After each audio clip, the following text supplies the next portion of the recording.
are people whose sexual identity, orientation, or practices differ from the majority of the society. For example, a feminine boy or a masculine girl is a sexual minority because their behavior doesn't conform to their gender roles. Gays and lesbians are sexual minorities because their sexual orientation differs from the mainstream, where most people are heterosexual. Likewise, while the majority of people are cisgender, whose biological sex conforms to their gender identity. Transgender people are sexual minorities because their gender identity goes against their biological sex. Sexual minorities are often referred to as LGBTQ people or queers who have long been considered not normal in our society. Sexual minorities have to face a lot of problems, such as social stigma, helplessness, self-doubt, being bullied, harassed, or even evicted. In fact, studies show that 20 to 40% of LGBT teens have attempted suicide, while heterosexual teens don't have such a high suicide rate. Another big issue they have to face is coming out. This might sound odd to you, but first, they actually have to come out to themselves. Usually, people see themselves as heterosexual, but when they start to notice their difference, they have to find a way to explain it and then finally accepting themselves as being queer. Coming out to other people is even harder. As Ellen DeGeneres said, no one will take you to a coming out party and tell you, "That's great, you're gay, let's come out."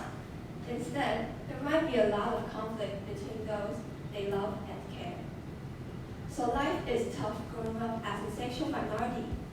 Ye Yongzhi, a boy who liked playing house when he was little, was often bullied in school because of his feminine personalities. Boys in class would ask him to prove he's a man by forcing his pants up. Sadly, it was his death at the age of 15 that started the discussion of how we could help kids like him. However, the media doesn't seem to function properly. The media often characterize sexual minority as problematic or leading tragic lives. For example, in this case, the media reported a gay person committing suicide. As you can see, the newspaper played up homosexual suicide with 2 full pages. While this report on the right, the heterosexual suicide only contains 291 words. Besides the news media, LGBT characters in movies or literature often end up miserable. Characters in Brokeback Mountain and the novel Crystal Boys all ended up in despair, making people associate LGBT community with a miserable life. But the truth is, LGBT people also deserve happiness and happy endings which are rarely told and seen. When it comes to LGBT on media, they are often connected with loss, drugs, and crime. The pure love between two people was distorted by negative words the media used. To turn the tide, we must remember, sometimes the media is like a double-edged sword. It can be used to reinforce a stereotype or to break it if used properly.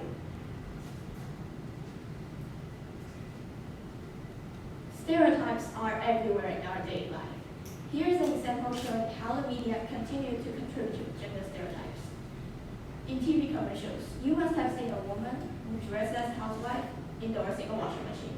This reinforces the image that females should do housework. And in fact, housework should be shared by all genders. Likewise, some news often connects men with big muscles, but sometimes men can also appear like this, or any kind of appearance they want to be like. Then I'd like to show you another case where the media breaks gender stereotypes. Wu Qingjie, who is a woman different from traditional gender roles. She is forgetful, straightforward, and her appearance had often been mistaken for a male. But her mother believes that how her daughter looks shouldn't matter to anybody around her, right? And now, her mother advocates gender diversity with Wu Qingjie. Through the media, people can get such a wonderful concept. Gender stereotypes shouldn't exist in the world, and sexual minorities should have the rights to show who they really are without being criticized or even demonized.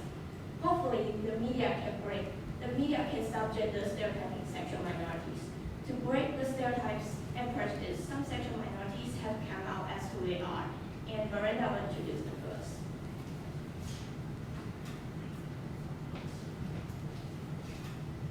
As our society progresses, people have become more outspoken regarding their gender identity.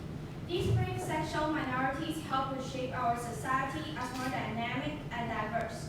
The most influencing example might be the protester, Qi Jiawei, the first gay person coming out in Taiwan, Liu Xingjie, the girl who founded the Equal Love, and also Huang Jie, a member of our parliament. They all gave us speeches to try to change people's opinions and also to amend the laws that don't treat them equally.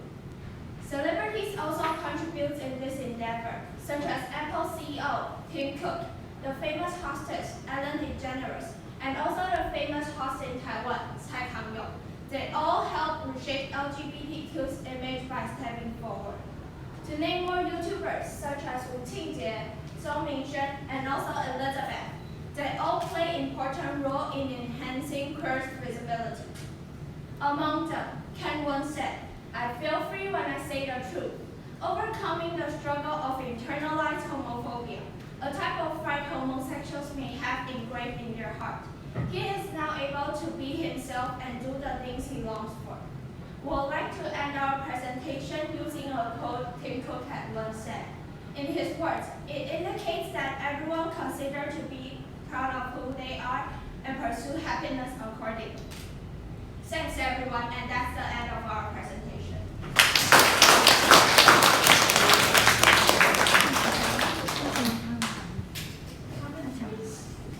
Yes. Well, I thought you did it. It's okay. Okay, sure. Yeah, for such a important topic, you did a really good job. It's like it's difficult to talk about that, so I thought you did excellent. You know, it's hard. Not many students talk about topics like this, so you did a great job with that. And you know, you're confident, showed a lot of courage to get up there and talk about those things. That's great. You did a really good job of supporting your arguments. Like every argument you made, you had like lots of information. So just overall, I thought it was an excellent presentation and good speaking too. You really confident, strong.